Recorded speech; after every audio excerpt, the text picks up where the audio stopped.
Hello and welcome, guys, to another episode of Sports with Sunshine, powered by the Sports Lounge Media. I want to say a quick shout out to our sponsors, the Mogul Brand and the Diamond Collection. Thank you for powering the Sports Lounge, and thank you to the Sports Lounge for powering Sports with Sunshine. I know it's been a while, guys. We're getting back into the swing of things. We're going to start getting more consistent on the shows. Appreciate everyone for coming out tonight. I am joined by my fellow colleague and Sports Lounge media member, John Hamilton, who handles Sports Lounge Media bets, but he's also a ball knower. So I brought him on the pod tonight. We're going to be talking about a couple of things in pertains to the AFC. We're going to talk about his Niners and Aaron Rodgers in Pittsburgh. Go ahead and introduce yourself for the audience there, my man, John. Hello, welcome everyone. Welcome to Sports Lounge Media and welcome with Sports with Sunshine. I'm John Hamilton. I do the Sports Lounge Media bets, as well as kind of giving you the rundown of everything of what we got betting this season for football and some other sports. So definitely pay attention, stay tuned. Make sure you guys follow all of the links listed below. Sports Lounge Media is going to be the headliner, featuring with new sports coming in a massive wave this year. So I'm very excited to be here. Thanks for having me. Absolutely, man. I'm very excited. And guys, you can find all of this at our website, www.sportsloungemedia.com, where you can find all of our different shows, whether that's Sports with Sunshine, SLM Bets, the Down South Philly Show, any of these shows, Ken's Pats Talk. You guys know the deal. You can find all of our things at our website. Appreciate you guys for your continued support. The NFL season's right around the corner, right? We got 21 short days until the very first kickoff game in Canton, Ohio, where we're going to get to see some of these young guys play. I can't wait. There's a lot to be excited about. The NFL season's around the corner. Baseball season's heating up, man. A lot of things to be excited about, and man, I can't wait to have John on. John is going to be he's an expert analysis, like he said, in bets. So if you guys need to get your parlays right, we can't guarantee anything, but John will put you in a pretty damn good place. Exactly. Yeah, there's going to be a lot of things to look out for the season. This is probably the biggest season for the most changes, especially offensively, that you're going to see from a lot of teams. And we're definitely going to dive into that based off some of the things that Sunshine's going to be talking about. But yeah, there's a lot of things that are going to move around the bets that aren't going to follow year after year like it has been for the last 3 years from 2020 into 2023. So definitely stay tuned for that for sure. Exciting. Well, guys, we're going to kick off tonight's show. We're going to be taking a trip over to the AFC. I know we talk about these guys a lot, but of course, Lamar Jackson and Josh Allen. The big story over in the AFC. Is it a new era for the AFC? Is it time for Josh Allen and Lamar Jackson to finally take the reins in the AFC and be able to finally dethrone Patrick Mahomes? They have an 0-4 combined record in the playoffs against Patrick Mahomes. That's not really that much to write home about. Both of them have lost to him in the AFC Championship. Josh Allen twice. Now, while both of them have had decent games against him, more so Josh Allen, it's time for them to get over that hump, John. I'm tired of every season we come in and we're like, this is the year. This is finally the year that Baltimore and Buffalo get over the Patrick Mahomes hump. We say it every single year, but this year, I do think that we finally see at least Baltimore with their current stacked roster finally get over that hump. How are we feeling about it? Yeah, I can't really disagree with you on that. I think this is the first year that the front office has really addressed the biggest issues with the defense and big secondary parts of picking up Starks in the draft. I think that was a massive, massive pickup for them. I think for both of these teams, and I agree with, this topic, is the Bills, and you also have the Ravens, both phenomenal teams, great season teams. They obviously have that hard hump to try to get over into the big game, but they're right there. They're literally right there. And one of them is going to make that giant push. There is going to be someone this year in the AFC that dethrones the Kansas City Chiefs, in my personal opinion. I think teams are getting stronger, and it's not that the Chiefs are getting any weaker. I just think everyone around the AFC, especially these two particular teams, are starting to become the new era and franchise for the AFC side of the football. So 100% agree. And I mean, a lot of people love to take the route that, these guys need more help, blah, blah, blah, blah, blah. I think that the Ravens have the potential to have a number one overall defense next season. Like you said, they have 4 all-pros at every secondary position now. The defense was incredible against the run a year ago. Now, while this is a new year and we need to see if this Ravens team can be up to par with last season, really the only thing holding the Ravens back was their pass defense, 28th in the NFL all the way up until week 10, week 11, when they kind of started to turn heel. But now, the Ravens, you look at the receiving core for the Ravens. You got Zay Flowers coming off of a 1,000-yard season. Whether you guys want to admit it or not, 1,000-yard seasons put you in that conversation as a true receiving receiver. You just need to be able to do it more consistently. You got Rashad Bateman coming off of one of his best statistical years as a pro. And then you got a seasoned vet in DeAndre Hopkins in this offense that is going to add clutch catches. Is DeAndre Hopkins going to have 1,000-yard years? No, I think he's a little bit past that point of his career. But in the goal line situation, in that red zone area, no reason to believe that DeAndre Hopkins cannot be a reliable target. As we've seen, Mark Andrews hasn't really been able to fit that bill of reliability in terms of, red zone, as we've seen last season. Hopefully he can make the jump back, because I do think when he's playing at his best, Mark Andrews is considered a top 5 tight end in the NFL. How do we feel about this Ravens offense coming into the season with Derrick Henry, Lamar Jackson, and Zay Flowers? I personally think that Derrick Henry, just starting off in that particular position, he's the strongest, pure, formidable running back in the league. And now I'm not talking about running backs that are so multi-versatile nowadays, which they are. They're actually smaller in size. They're quicker. They're faster, a little bit stockier, and they're great with their hands. They're great with receptions. They play into a lot of different schemes. I think Derrick Henry is one of the last purebred running backs for his position. And the fact that he can still run the ball as efficiently as he has been for how many years since the Titans, and then doing it on the Ravens, having the success that he's had, I think that we're going to see a year for a big push with Derrick Henry. I think that's going to help Lamar Jackson alleviate a lot of the stress that's put onto him in the pocket. And I think they're going to continue a little bit more with the run game and clock management, which I think the Harbaugh family is really good with clock management in history. And I think allowing Derrick Henry to run the ball down, which he can easily gain 3, 4, 5 yards every down if need be for most defenses, that I think that's going to be something that's going to suit him pretty well. With the Bills, the big thing is Josh Allen, right? He's their X factor. He can run the ball. He's a big quarterback. Reminds me a lot of a more athletic Ben Roethlisberger. And I think he has a phenomenal arm. I still think he has many years to play in the league. I think that they've really started building pieces that are going to be for him, that are going to be better suited for him, especially on the defensive side of the ball. Maybe they'll be able to stop some of the pushes that a lot of teams do in clutch moments. But I definitely think these two teams in particular, these are really key pieces for the AFC to see where they fit in the format for the next 3, 4, 5 years. So.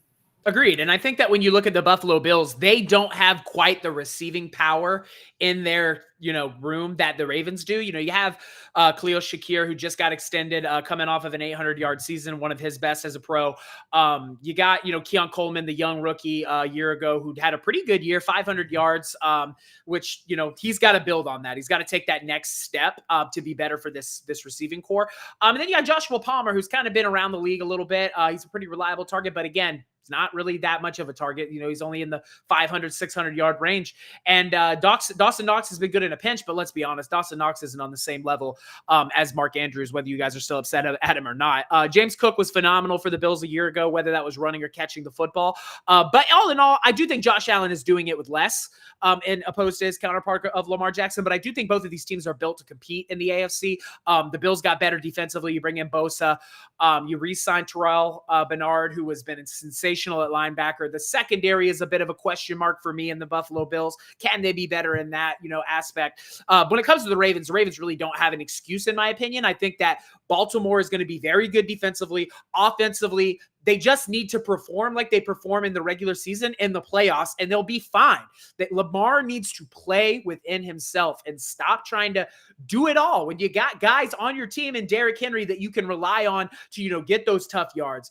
When you got, you got to have Zay Flowers step up and play better in the playoffs. And I know I'm very critical on Lamar, but we're going to talk about the entire Ravens team. All of these guys have got to step up. Zay Flowers has got to be more productive in the playoffs. He's got to be more of an open target. Mark Andrews cannot drop that football. He did it twice in the year. He did it against the Bills earlier in the year as well. You cannot drop that football twice if you want to be considered a top 5 tight end in the NFL. It's just as much on him as it is for Lamar. So as critical as I am of Lamar, his teammates also have got to show up with him. I'm excited to see if this is finally the year that Patrick Mahomes and the Chiefs do take that step back. I do think that as long as Patrick, Big Red, and bags are all in Kansas City, this team is going to be competitive. You still have Travis Kelce that can play at a high clip when he needs to. You got Hollywood Brown now back and healthy. The running game can be more consistent. Maybe Isaiah Pacheco's a little bit more healthy this season. The Kansas City Chiefs have just as many question marks as the Baltimore Ravens and the Bills in terms of what they're going to bring to the table. I think defensively, they might be a little bit on the better side. But right now, everything is screaming Baltimore to me, John. Yeah, I agree. I think Baltimore has it a little easier than the Bills do, and it's not based off of the divisions necessarily. I think that the AFC North is one of the hardest divisions to play in.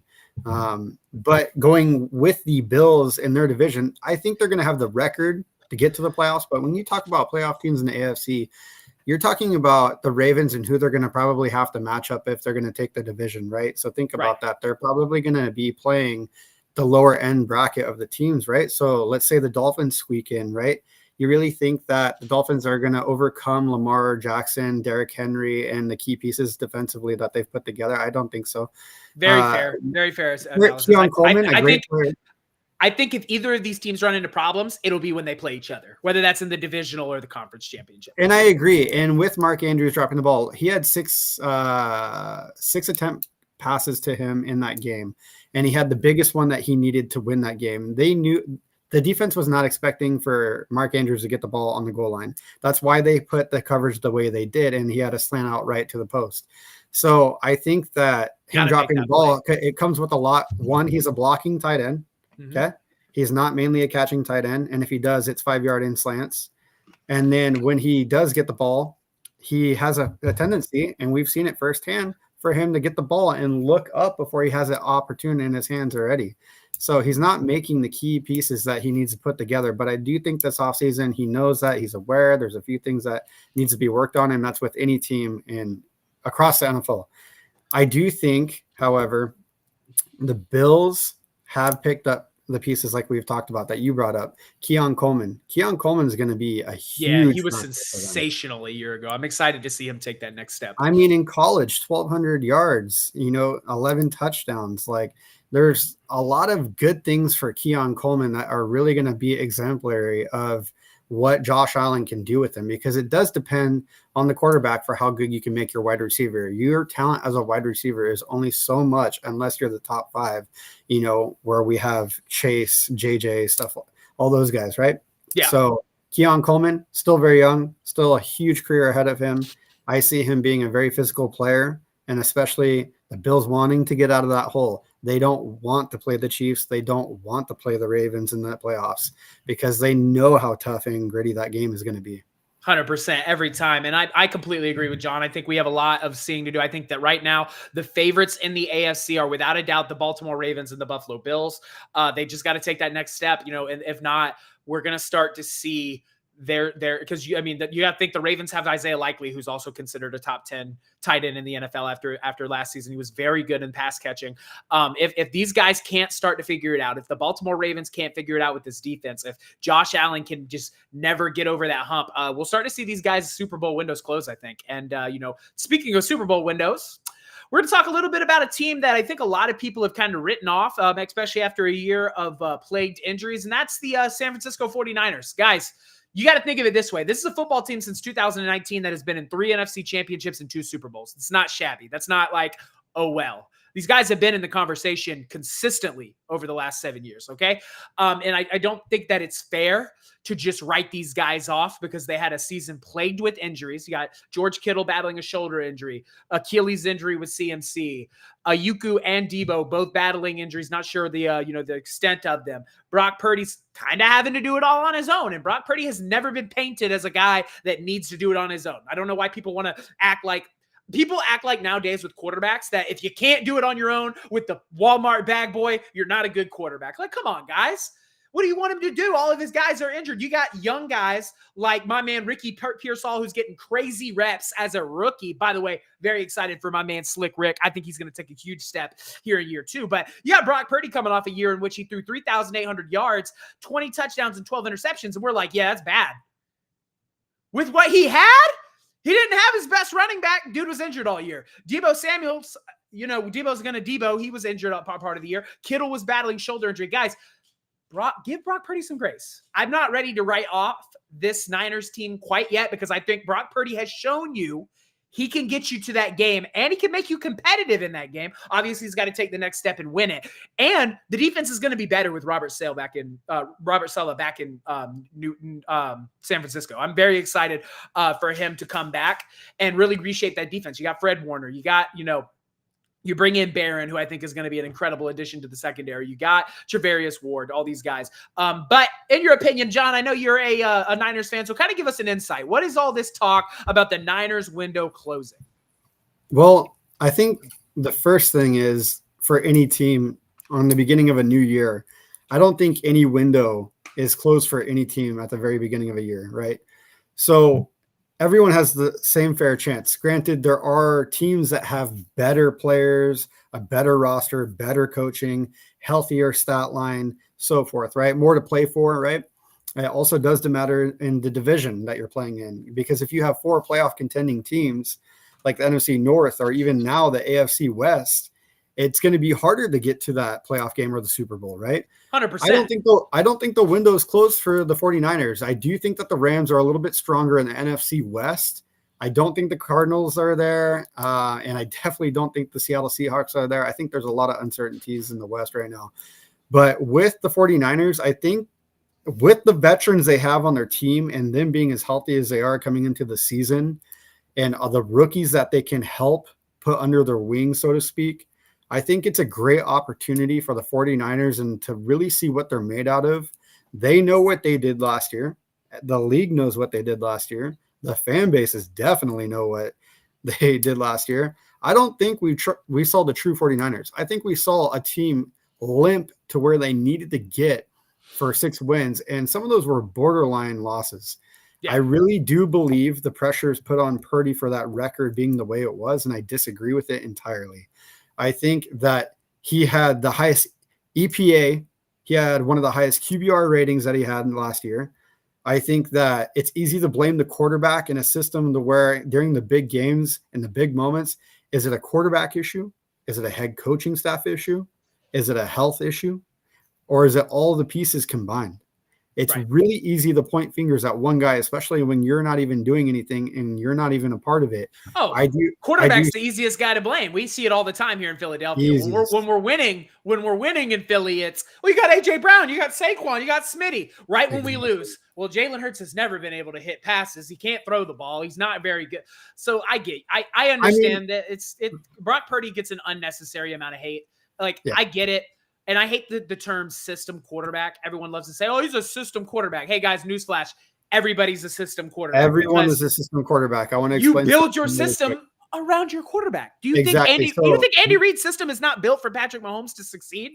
You get a playbook from every team. That playbook literally teaches you the system and how to play the position for your team.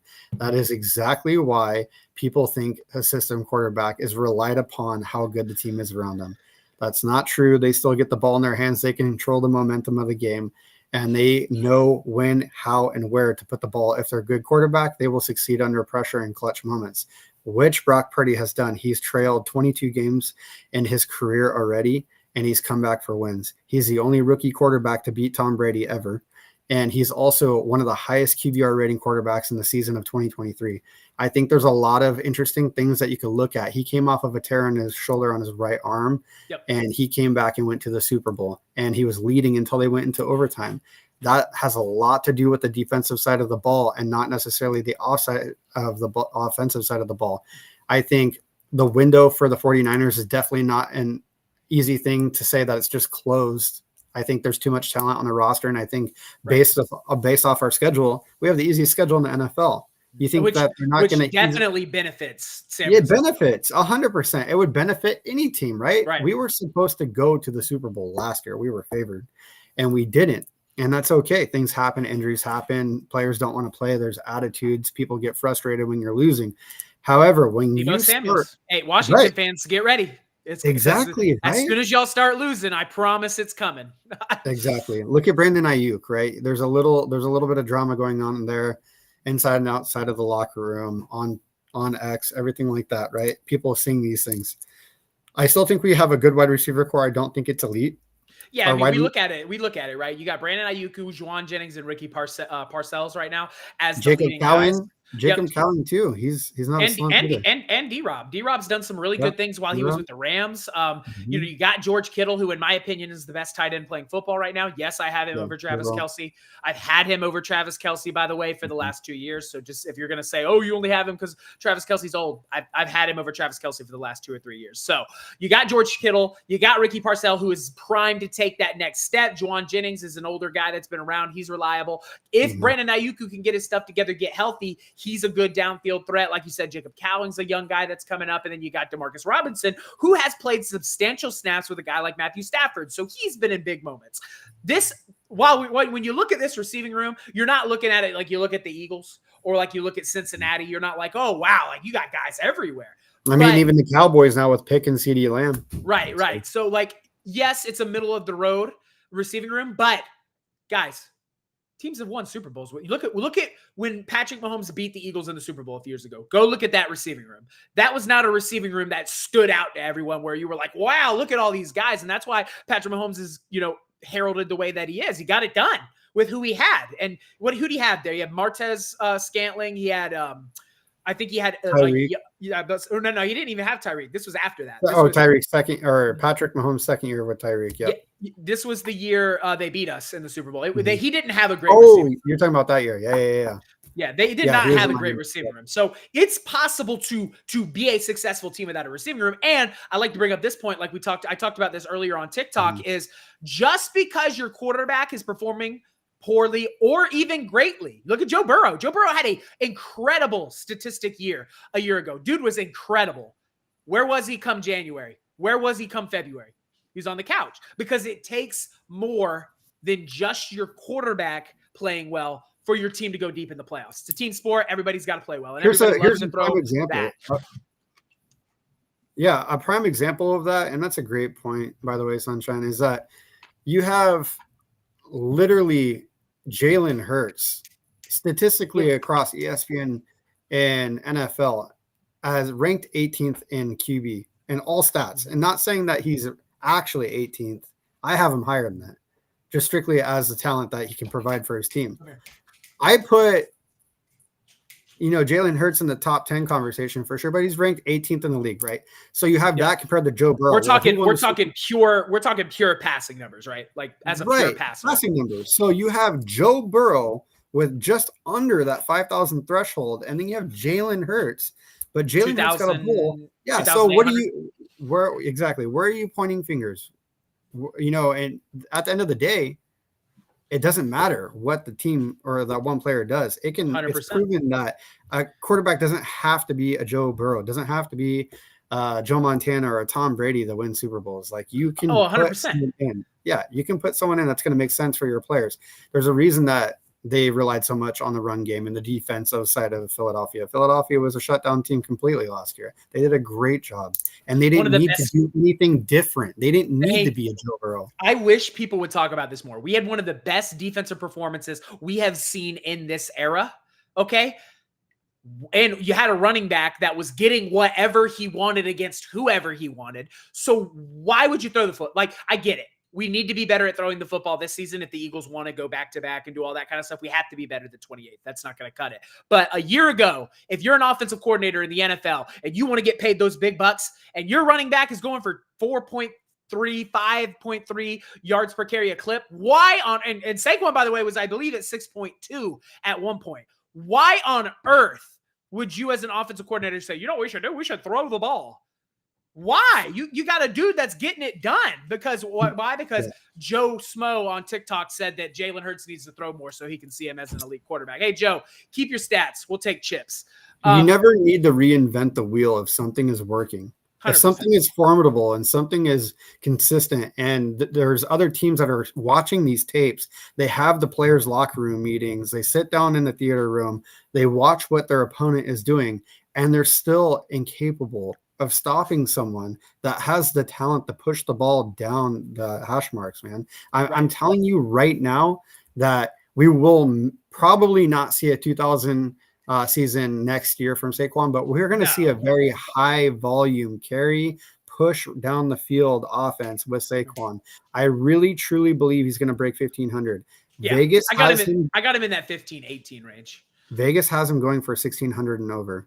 So, well, when we look at it, man, I think that I couldn't agree with you more. Just to say that someone's window's closed as it pertains to the 49ers is a little crazy to me, especially with how much success, as you see at the ticker, how much success they've had since 2019 in terms of playing and competing for championships. Now, don't get me wrong, we need to start winning some of those, but like, yeah. You could be in Pittsburgh's boat where you make the playoffs every year, but you never make it past the divisional round. Well, go ahead. The thing really quick with that I wanted to mention is, like, let's look at all the players that are coming back healthy. The most dominant running back besides Saquon and Derrick Henry, Christian McCaffrey, one of the best hands in the game as a running back, one of the best blocking running backs in the league. Oh, he's a top 3 running back. He's in there. He's in there for the conversation. He's coming back healthy. You can put him at Isaac Guerrero, the fastest running back in the league. Mm-hmm. I mean, you have people that are going to step in. They're going to ball out this year. You have a healthy Kittle. He's not dealing with his rib injury anymore and his shoulder injury. You have Ricky Pearsall that got injured earlier for reasons that we all already know, and he came back. He played. He balled out in a few of those games. He's going to be a great wide receiver 3. You have Jawan Jennings that will literally jump over you and get that ball. Very similar play style as AJ Brown, CeeDee Lamb. Not as good yet, but I do see a lot hasn't had the production similar play style. Correct. Definitely hasn't had the production and a defense. You got Robert back as the defensive coordinator, in my opinion, the best defensive coordinator in the league. That man is a savage, and he's going to put together an insane defense. The best defensive coordinator in the league is in Philadelphia. Yeah. But no, I'm just playing. Maybe last year, okay. But I'm telling you, Fred Warner is going to lead that team. Nick Bosa, by the way, this is the biggest takeaway defensively for the 49ers, is that Nick Bosa has not been drafted a new defensive lineman to help him out on the other side of the ball since Mikael Williams. Now we have Mikael Williams. So you tell me you're going to stop a 6'7", 300-pound, just under 300-pound fridge that can run a 4.5 that has hands that are 13 inches across, and you're going to stop him? I don't think so. Not unless you're the offensive line of Philadelphia or the offensive line of the 49ers. There's no way. There's no way you're stopping him. You got 2 huge guys on both sides of the ball. And then in the interior, you have great new rookies and brand new trade. And then you have Fred Warner right up the middle, the scout, the pass, or the run. There's no way. Come on. Very excited. Yeah, I'm excited. I am excited for everyone in the NFL. I'm very excited to prove a lot of people wrong as a 49er fan to see the success that they have. And I genuinely, and I mean this wholeheartedly, I love when people think that we're not going to do good this year, because with our schedule, with the coaching staff, with the healthy players back, and who we picked up in the draft, I can see a team easily making it to the playoffs. Vegas has us going 12-5. I have them going 11-6. I think it's an easy team to get into the wild card spot, if not possibly the first seed in the NFC West. Very exciting stuff. The 49ers window not quite closed yet. Guys, I want to take a minute to say thank you to everybody in the chat. If you need to find this replay, you can go on Sports with Sunshine at YouTube, on my YouTube, as well as www.sportsloungemedia.com, where you can find Sports with Sunshine. Go on there. Leave a comment. I want to hear what you guys think. Are the Baltimore Ravens and the Bills set up for to win the AFC this season? Is the 49ers window really closed? I want to hear from you guys. So make sure you go into the comments, leave a comment, hit a like, drop a share, and don't forget to hit that subscribe button on both Sports with Sunshine and the Sports Lounge Media. Next, we're going to talk about a topic that a lot of people have been talking about since, the beginning of the offseason. It took him a while to make a decision, but he finally did. And that's that man, Aaron Rodgers. In Pittsburgh. Does he move the needle in Pittsburgh? I'm not convinced. I think that when we look at Aaron Rodgers, his time in the NFL, I think, has definitely passed him by. I think he's at a point in his career where, I don't necessarily know that he's going to go out and win you games. Is that me saying that Aaron Rodgers can't go win games? No. But when you look at the Pittsburgh Steelers, depth chart, I mean, it's not that much more impressive than the Jets. You switch out DK Metcalf for, Garrett Wilson. You get Calvin Austin and Robert Woods back there instead of the guys at the Jets. The offensive line isn't that much better than the Jets. And then Jalen Warren did some good things, but, the Jets had a pretty decent run game. They just seem very similar to me. And even defensively, the Jets were good defensively against the run. The Niners were in the middle of were middle of the road. The Niners were good at getting after the quarterback, but outside of that, I don't know. I do think that the 49ers definitely have a better defense than the Jets. You look at, Patrick Queen, TJ Watt, if he resigns and comes back to Pittsburgh, and you bring in Darius Slay, who adds a veteran presence. I mean, a lot of people say that Darius Slay's a little bit older, but he's coming off of one of his best statistical years in man coverage with the Philadelphia Eagles. I think Darius Slay still has things to add to Pittsburgh. But in terms of Aaron Rodgers, I don't necessarily know that Aaron Rodgers is going to turn Pittsburgh into this well-oiled machine. You still got to play Baltimore twice in that all-star defense. You got to play the Bengals that are going to go toe-for-toe with you on the offensive side of the ball. And then you got the Browns that usually play their division pretty tough. So I don't know. We're going to have to see what Aaron Rodgers can get done. I think that, like I said, he's past the point of changing games as a quarterback. Interesting to see if he can take the Pittsburgh Steelers further than Russell Wilson did. Yeah, absolutely. I'm interested to see what he does. Based off what I've seen in the Jets, I don't think that's the true Aaron Rodgers. Obviously, I think he had a very bad year, very bad coaching stuff behind him. Could have been a bad playbook calls. It may not even been the talent issues. It could have been the playbook style, because he does have to maintain the playbook calls, because that's what the coach is paid to do. He has to do it. He has to follow rules, and he has to lead his team the best he can with the calls that he's allowed to have. So with that being said, Mike Tomlin, one of the most successful winning coaches in the league. I think Aaron Rodgers is going to be an okay fit for them. I think we're going to see more productivity and accuracy out of Aaron Rodgers, especially with some of the weapons that they have.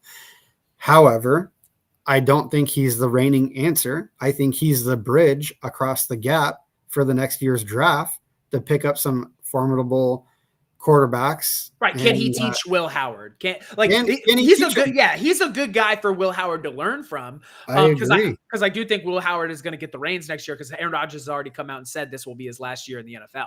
Correct. Will Howard, he just won a national title, and he's so slept on as a quarterback. I think he had a very strong team around him. It was a massive coaching staff, a massive successful specialty position team for him to be as successful as he was, but he is a really good secondary defensive read quarterback. And I think that would really, really fit under Mike Tomlin's scheme, right? That's a good thing to think about. Running back, split I formation quarterback, double tight end. He has a lot of weapons that he can pass to. And if they go back, I'm excited to watch him play with Pat Freiermuth. I think that's going to be a very, very, very, very good team up, because, in my opinion, Pat F is one of the best possession tight ends in the league right now. Well, think about this. If DK stays there, right, and DK does really well this year and does even better next year, and Howard does start, you're going to tell me that Howard, with a semi-accurate arm in comparison to everyone in the league, can't just throw up the ball and have DK just jump up and get it? He did it at Ohio State with Jeremiah Smith. That's what I'm saying. How is that not even like comparison? It is. It's a perfect comparison. Yeah, I think it's going to be down to can the Steelers defense be as dominant as it normally is? Can they get a consistent run game to take a little bit of pressure off of Aaron Rodgers? Because if you back up and give Aaron Rodgers the opportunity, he'll pick you apart. He's shown that he can do that. Do you think that getting rid of Najee was the right answer for the Steelers? I thought that Jalen Warren had a better year than Najee did. I think Najee will flourish with the Chargers. I think that's a perfect system. I agree. Yeah. Very excited to see what happens over there. But guys, I do want to hear what you guys have to say on the subject, as well as always. Drop it in the chat after the video. Hit a like, hit a subscribe. Let me know if you do truly believe Aaron Rodgers is going to turn things around in Pittsburgh. I still think it's Baltimore's division to dominate. I do think the Bengals are going to be more involved in that division than people think they are, because if the Bengals can even be a little bit better, they don't even have to be good. They just have to be a little bit better on defense than they were a year ago. Joe Burrow showed you that he can rip you apart through the air. He doesn't care who he's got playing on defense. Joe Burrow, in my opinion, I got him in my top 5 quarterbacks, but he as a pure thrower, it's got to be one of the best quarterbacks in the NFL right now. So I think that, the Bengals are going to be in that conversation. The Browns are obviously light years away from being competitive, but they usually play their division pretty tough. Excited to see what's going to happen. Guys, I want to say thank you to everybody who came out tonight and hung out with me and my man, John. I know we ran over our time a little bit, but sometimes when you get to talking sports and things are going well, you just got to do what you got to do. Wait, hold on. We got one right here. My man Marshall says he has a 1-year answer. Even if he is, Pittsburgh and Baltimore may have some battles. I can agree with you, Marsh. I do think that, the teams to beat in that division are going to be Baltimore and Pittsburgh, but hear me out. I think the Bengals are going to give more problems to these teams than people think they are. I'm very excited to see how Cincinnati responds. Obviously, they have to bring some of their players back before I'm comfortable saying they're going to compete for the division. When I do my predictions in the coming weeks, I probably won't have them in. I'll probably have them at third, but time will tell. Guys, thank you for coming out tonight. I appreciate everyone. I say thank you to the Sports Lounge Media for powering Sports with Sunshine and making us what it is. Thank you to our sponsors, the Mogul Brand, the Mogul Brand and the Diamond Collection. Thank you for making the Sports Lounge Media what it is. And you guys, the fans, thank you so much for making the Sports Lounge Media a premier place to get your sports information, whether it's the NFL, the MLB, the NHL, college sports, you name it, the Sports Lounge Media has it. Guys, we have some huge things coming this season. As you see, my man to my right is going to be running SLM Bets, where he's going to make you absolutely filthy stinking rich. Hopefully, we can't guarantee anything, but at the end of the day, very excited for that. Very excited for the Red Zone. My man Fantasy in the chat, my man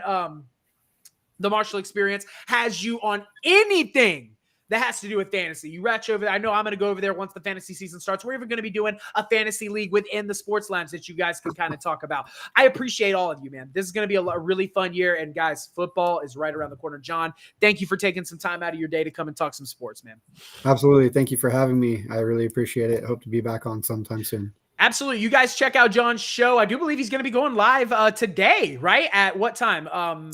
Here in about 2 hours from now, I'll be live. I'm going to be up at the casino, actually.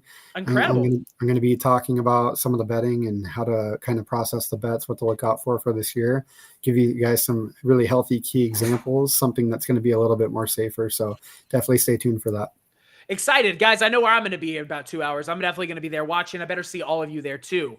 As it pertains, guys, to the Sports Lounge, thank you guys for coming and hanging out on Sports with Sunshine. I will see you guys on Monday, where we're going to talk some more sports around the NFL. As for right now, though, thank you so much for your support. I will see you guys on Monday. And as always, go Birds.